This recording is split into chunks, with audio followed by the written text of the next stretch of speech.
অনেকদিন মানে কি, আমি তো শুরুই করলাম কয়েকদিন আগে প্রথম সিনেমা দিয়ে। কতদিন হলো? লাস্ট ইয়ার করেছি তো অনেকদিন কিভাবে হলো?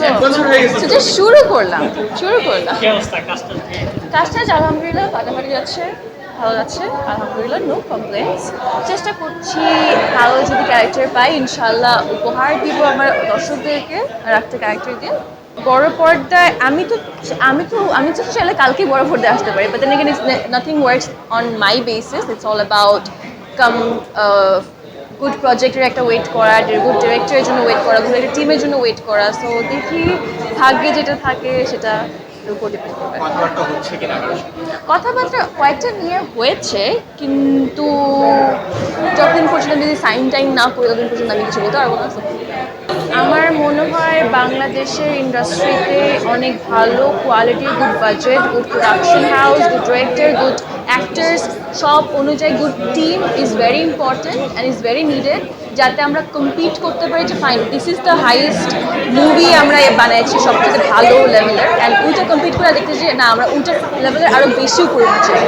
ওইটার উপর ভিত্তি করে ডিপেন্ড করে আমাদের আগানো উচিত, কাজ করা উচিত বেশি।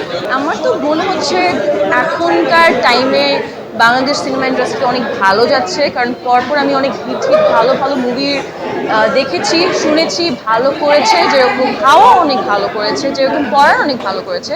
সেটা কিন্তু অনেক বড় একটা জিনিস বাংলাদেশের ফিল্ম ইন্ডাস্ট্রির জন্য। সো এইভাবে যদি আমরা আগাতে থাকি আরও বেশি বেশি প্রত্যেক বছর এরকম টাইপের মুভি দিতে পারি বাংলাদেশকে, আই থিঙ্ক আমাদের জন্য এটা অনেক গর্বের একটা ব্যাপার হবে।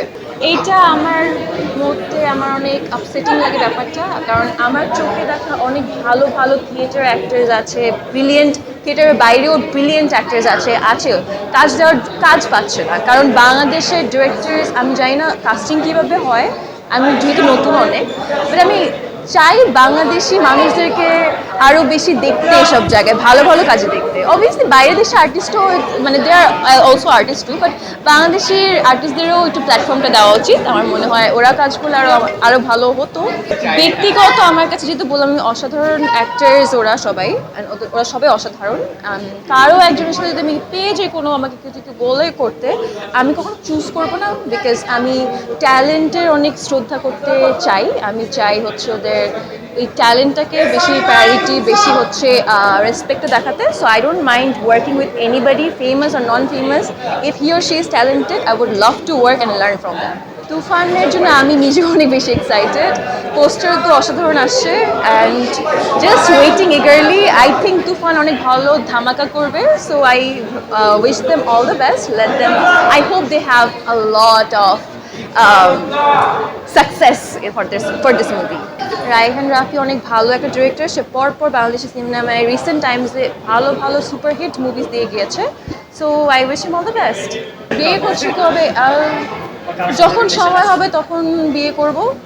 বিয়ের জন্য কোন ধরনের পাত্র পছন্দ, কোন ধরনের ছেলে পছন্দ? আমি আমার পার্সোনাল লাইফ নিয়ে কথা বলতে চাই না যতক্ষণ পর্যন্ত আমি নিজেও শিওর না কি হচ্ছে আমার ফিউচারে। আর আই থিঙ্ক যেহেতু আমি মিডিয়ার পার্সোনালিটি একটা ফেস হয়ে আসছি, এখন হতে চাচ্ছি, আগ্রহী, আমি চাই মিডিয়া পার্সোনালিটি হয়েই থাকতে। আমার কাজ হচ্ছে মডেলিং এখন, অ্যাক্টিং এখন। সো মডেলিং করা, অ্যাক্টিং নিয়ে করা, নট অ্যাবাউট পার্সোনাল লাইফ। আমি পার্সোনাল লাইফে কী করছি it's not related, it's interesting to understand for you guys.